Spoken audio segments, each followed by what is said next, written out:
Our Mother Earth is currently facing a lot of environmental concerns. The environmental problems like global warming, acid rain, air pollution, urban sprawl, waste disposal, ozone layer depletion, water pollution, climate change, and many more. They affect every human, animal, and nation on this planet. Delhi में public health के लिए सबसे बड़ा खतरा शहर में बढ़ते air pollution के कारण है। इसमें कोई आश्चर्य की बात नहीं है कि दिल्ली में एयर क्वालिटी इंडेक्स अनहेल्दी से वेरी अनहेल्दी रेंज की तरफ बढ़ता जा रहा है। आज बात करेंगे इसी सिलसिले में। हमारे साथ मौजूद है doctor Kapil Kumar. He is currently working as an assistant professor at national institute of technology Delhi in the department of civil engineering. Welcome sir. Thank you ma'am, thank you ma'am.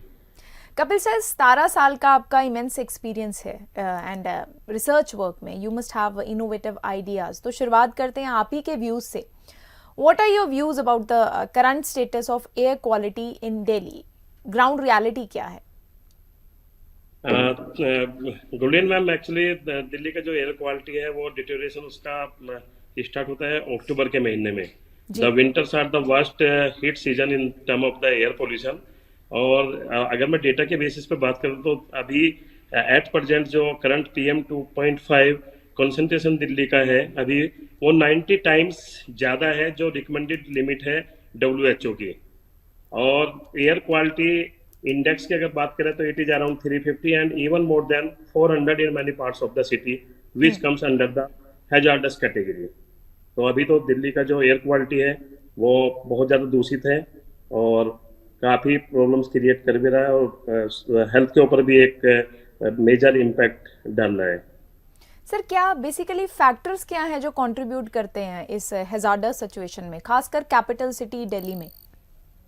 Ma'am, if you look at the data facts के ऊपर बात करें तो one of the main reason is crop burning. जो neighbouring states है हरियाणा और Punjab specially, वहाँ इस टाइम पे जो पराली है, पराली को जलाने की जो उनकी एक ट्रेडिशनल परंपरा है, उसको उससे जो स्मोक जनरेट होता है it I mean travels towards the Delhi and all the pollutants get locked in the atmosphere which is already polluted by vehicle pollution as well as the industrial pollution, क्योंकि number of the vehicles is going to increase day by day in capital Delhi as well as the industrial जो expansion है उसकी वजह से जितने pollutants हैं वो additionally add हो रहे हैं। तो ये सब चीज़ें मिलके क्यूमुलेटिव इफेक्ट डालते हैं और इस सिचुएशन को वर्स्ट करते हैं। सर, पराली की आपने बात करी, स्टबल बर्निंग की, हरियाणा और पंजाब में सबसे ज्यादा ये है। तो ये कितना कंट्रीब्यूट कर रहा है डिट्रॉइट करने में एयर क्वालिटी दिल्ली में? और इसके साथ जो फार्मर्स हैं वो ये स्टबल बर्निंग क्यों प्रेफर करते हैं, क्या वजह है? मैम, अभी एक स्टडी हुई है, एक ऑर्गेनाइजेशन है system of air quality and weather forecasting and research, SAFAR करके बोलते हैं। उनके एक स्टडी का रिजल्ट अभी आया, उसके अकॉर्डिंग जो स्टेपल बर्निंग का जो कंट्रीब्यूशन है PM2.5 पोल्यूटेंट की कॉन्सेंट्रेशन में दिल्ली में, it has increase up to the 32% due to favourable transport level, wind speed as well as, जबकि ये एवरेज जो इसका रहता था it was around 20 to 25% in October और नवंबर के महीने में, बट इस साल ये 32% तक पहुंच गया है। और अभी रिसेंटली कल की बात है, Punjab recorded the highest number of the farm fires in a single day for the season on Wednesday and exactly 3634 cases of stubble burning were reported, which is much higher as compared to the corresponding date in the last 2 years.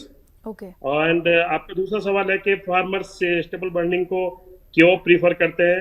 Ma'am, ये बहुत easy way है, क्योंकि जो पराली को जलाने की जो परंपरा है, क्योंकि उनको कुछ नहीं करना पड़ता, क्योंकि अगर वो पराली को ऐसा खेत में छोड़ दे तो इसके लिए कम से कम 2 महीने का डिकम्पोजिशन के लिए टाइम चाहिए, बट उनके पास इतना टाइम नहीं होता क्योंकि उनको दूसरी भी क्रॉप को उगाना होता है। तो उसके साथ क्या है कि वो इसको जलाना प्रीफर करते हैं। जलाने से वो एक बेड तैयार हो जाएगा दूसरी फसल के लिए और इमीडिएट वो दूसरी फसल को उगा सकते हैं, इसलिए वो प्रीफर करते हैं पराली को जलाना। अच्छा सर, सरकार ने भी इस समस्या को हल करने के लिए, पराली की समस्या को, काफी ऑल्टरनेटिव सजेस्ट किए हैं और मशीनरी भी जी दी मैम। है ऑल्टरनेटिव्स जी मैम। अडॉप्ट करने के लिए, आपके हिसाब से बेस्ट जी ऑल्टरनेटिव्स क्या है इन क्रॉप रेजिड्यूज के जलाने के अलावा जो लोकल फार्मर्स अडॉप्ट कर सकते हैं? मैम, गवर्नमेंट की जैसे आपने पॉलिसीज की बात की, तो पॉलिसीज तो काफी बनी है, बट उनका ग्राउंड लेवल पे उनका क्या बोलते हैं कि implementation as well as the monitoring is the issue. दूसरे है कि पराली को जो किसान है उसको मैकेनिकली वो मॉडिफाई करके बंडल्स में उसको बांध के वो जो ट्रांसपोर्ट इजी हो जाएगा, उसको वो जो near by thermal power plants है वहां पे वो उसको अच्छी कीमत पे बेच सकते हैं। उससे इनका इकोनॉमी में भी इम्पैक्ट होगा, और क्या बोलते हैं कि इलेक्ट्रिसिटी जनरेशन में इसका यूज होगा मैम, थर्मल पावर प्लांट्स में। दूसरा क्या है कि जो डिफरेंट टाइप की आपके राइस व्हीट मैनेजमेंट प्रैक्टिसेज है, जनरली क्या होता है कि पराली, ये जो आपकी चावल की फसल है, इसके बाद वो गेहूं बोना पड़ता है, उसके लिए वो जल्दबाजी में इसको जलाते हैं। तो उसका एक मैनेजमेंट पे और जो इंसिट्यू मैनेजमेंट मेथड्स है उसको एडोप्ट करके ये सब जो प्रॉब्लम्स है काफी कम इसको किया जा सकता है मैम। सर, एयर क्वालिटी की आपने शुरुआत में बात करी थी, ये जो स्मोग है या स्वेयर एयर पॉल्यूशन है, ये पहले जी भी मैम। था, यस मैम। मौजूद था, लेकिन आज के टाइम में ये काफी एग्रावेट हो चुकी है सिचुएशन। क्या वजह है, कौन से फैक्टर्स कंट्रीब्यूट कर रहे हैं जिस वजह से ये सिचुएशन हैजार्डस होती जा रही है और एग्रावेट होती जा रही है? Ma'am, actually over population in the city demands for more infrastructural development, just because of the increase in the population, type of the developmental activities they are taking place throughout the globe, not only in our country. So Delhi की अगर बात करें तो जो आसपास के cities हैं, नोएडा है, गुड़गांव है, गाजियाबाद है, वहाँ हाई राइज बिल्डिंग्स हैं. So there is a minimum horizontal and vertical dispersion of the pollutants, and all the pollutants they are accumulated in the city, which makes the air quality of the city very bad. तो ये एक बड़ा reason है, इन infrastructural जो activities है, developmental activities है, ये एक बड़ा फैक्टर है इसमें मैम। अच्छा सर, हम ऐसे फैक्टर्स में रह रहे हैं, ऐसी हवा में रह रहे जी हैं, ma'am. Air quality index poor से पुअर होता जा रहा यस है। यस इससे लिविंग स्टैंडर्ड्स या हेल्थ स्टैंडर्ड्स की बात करें पॉपुलेशन में, जी ये मैम। कैसे अफेक्ट हो रहा है? एक्चुअली मैम, जो बायोमास स्मोक है, it contains different type of the carcinogenic materials, और वो लंग डिजीज को वो क्रिएट करते हैं, आपके लंग्स में प्रॉब्लम करते हैं when they are inhaled in large quantities. अगर आपने इनहेल ज्यादा कर लिया तो वो आपको लंग में प्रॉब्लम करेंगे। एंड जो एक्सपोजर है ह्यूमन बींग्स का इन हैजार्डस गैसेज को लेकर, तो उसमें there are different type of the respiratory problems हुई, आपकी कार्डियोवैस्कुलर प्रॉब्लम्स है, न्यूरोलॉजिकल प्रॉब्लम है, स्किन प्रॉब्लम्स है, even optical diseases are also associated with the emission of the different type of these pollutants. और अगर आप अभी की बात करें, एक ग्रीन पीस करके ऑर्गेनाइजेशन, उनकी एक स्टडी हुई है, तो जो PM 2.5 एयर पोल्यूशन जो दिल्ली में है, उसके वजह से अराउंड 25,000 लोगों की जान जनवरी 1, 2021 से अब तक जा चुकी है। ये रिकॉर्डेड डेटा है, 25,000 लोगों की जान, just because of this PM 2.5।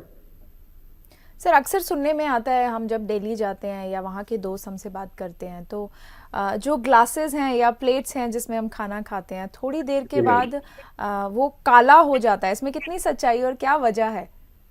Yes ma'am, ये बिल्कुल आपका जो है, ये बिल्कुल it is just because of the different type of the air pollutants. ये बिल्कुल आपकी सही बात है। और अगर आप कंसर्न्स की बात करें दिल्ली में, तो दूसरी भी कई प्रॉब्लम्स है, जैसे वेस्ट डिस्पोजल आपने अभी बात करी, तो waste disposal is a major issue in front of the society, how to dispose of the large quantity of the waste, specially this solid waste.